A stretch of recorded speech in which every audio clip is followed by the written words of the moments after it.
Cricket with Mahmood நேயர்களுக்கு வணக்கம். First of all Indian news அப்டேட்ஸ்லேருந்து ஆரம்பிப்போம்.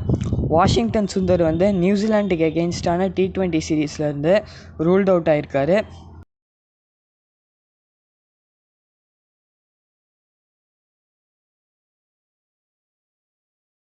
இது எதனாலன்னு பார்த்தீங்கன்னா, அவருடைய ஃபிட்னஸ்க்காக, அதுக்கப்புறம் அவருடைய வேர்ல்டு கப் அவைலபிலிட்டிக்காக அவர் ரூல்ட் அவுட் ஆக்கியிருக்காங்க.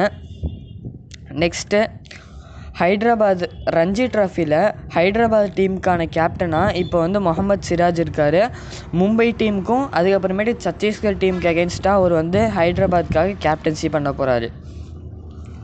இப்போ ஆப்கானிஸ்தான் கிரிக்கெட் போர்டு ஒரு முக்கியமான அனௌன்ஸ்மெண்ட் பண்ணியிருக்காங்க.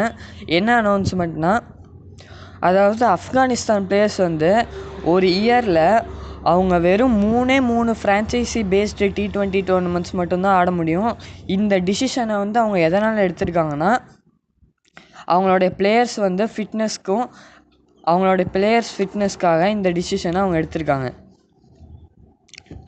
நெக்ஸ்ட், இப்போ கரண்ட்டாக போயிட்டுருக்க இந்தியா நியூசிலாண்டு ODI சீரீஸில் பார்த்தோம்னா, செகண்ட் ODIயில் வெற்றிகரமாக நியூசிலாண்டு ஜெயிச்சிட்டாங்க. இந்த மேட்ச்சில் KL ராகுல் அதுக்கப்புறமேட்டுக்கு டேரல் மிச்சல் இவங்க 2 பேரும் செஞ்சுரி போட்டிருக்காங்க. டேரல் மிச்சல் செஞ்சுரி போட்டதுனால அவங்க டீம் ஜெயிக்கிறதுக்கு ரொம்பவே யூஸ்ஃபுல்லாக இருந்துச்சு.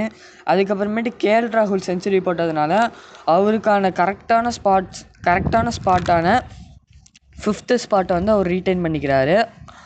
அண்ட் தென் இப்போ உமன்ஸ் ப்ரீமியர் லீக் சைடு போனோம்னா, ஹர்மன்பிரீத் கவுரும் அப்புறம் நந்தினியும் orange cap and purple cap டேபிளில் லீட் பண்ணிட்டுருக்காங்க. அது மட்டும் இல்லாமல் coming T20 world cup 2026 Canada டீமை லீட் பண்ண போவது தில்ப்ரீத் பஜ்வா. இவர் தான் கனடா டீமை லீட் பண்ண போகிறாரு. ஸோ கைஸ், நம்ம வீடியோஸ்லாம் லைக் பண்ணிடுங்க. அப்புறம் போடுற வீடியோஸ்க்கு கமெண்ட் பண்ணுங்கள். நம்ம சேனலை சப்ஸ்கிரைப் பண்ணலைன்னா சப்ஸ்கிரைப் பண்ணிக்கோங்க. இன்னொரு வீடியோவில் பார்க்கும் வரை மஹ்மூத் ஷைனிங் ஆஃப். பபாய்.